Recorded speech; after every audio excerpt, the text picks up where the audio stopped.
Olá pessoal, tudo bem? Professor Daniel Luiz.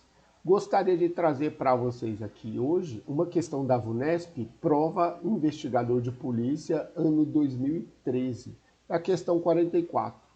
Essa questão fala sobre a lei de tortura.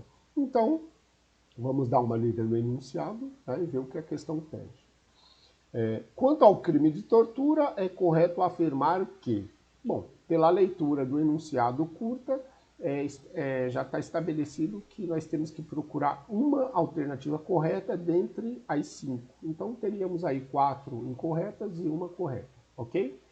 Alternativa A.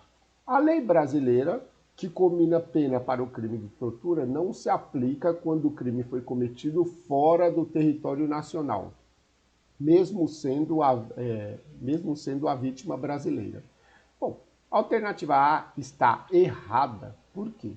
Porque o artigo 2º da lei de tortura, ele estabelece que a lei de tortura, ela se aplica mesmo fora do Brasil, no caso da vítima ser brasileira. Então temos aí um caso de extraterritorialidade da lei de tortura. Lá está estabelecido assim, esta lei se aplica mesmo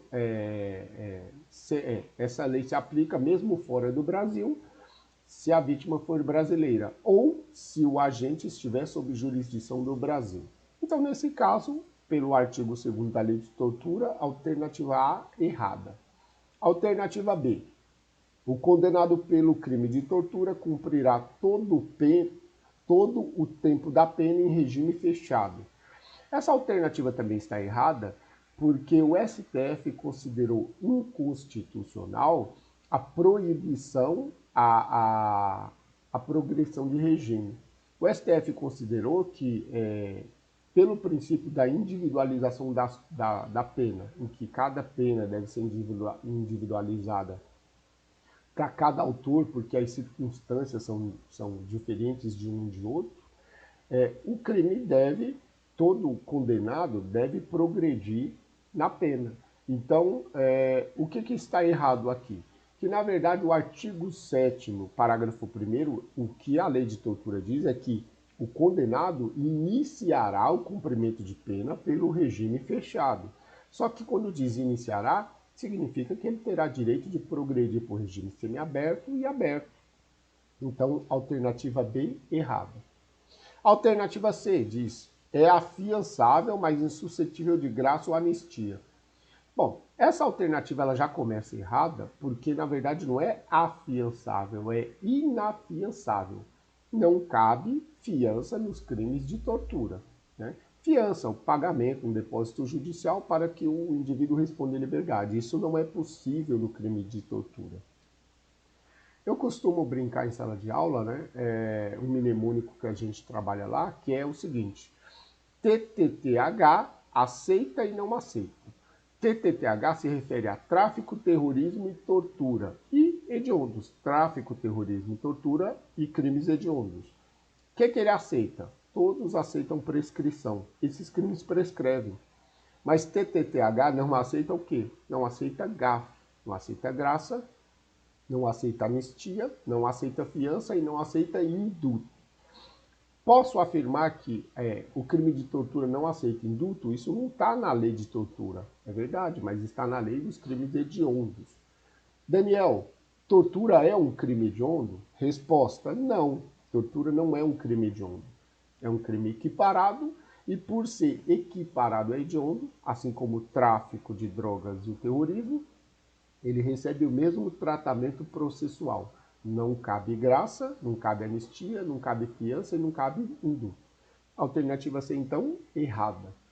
Alternativa D diz, na aplicação da pena pelo crime de tortura não serão admitidas agravantes ou atenuantes.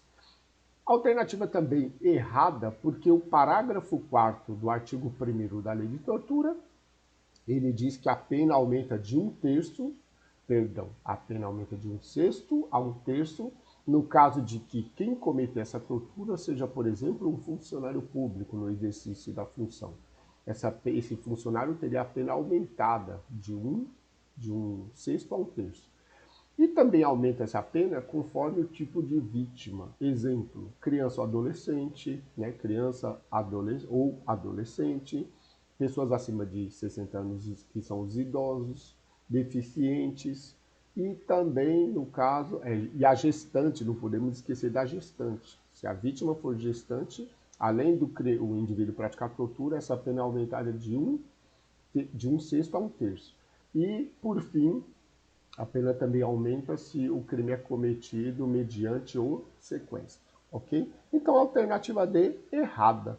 Bom, se todas estão erradas, só pode estar correta a alternativa E, e esse é o nosso gabarito, ok?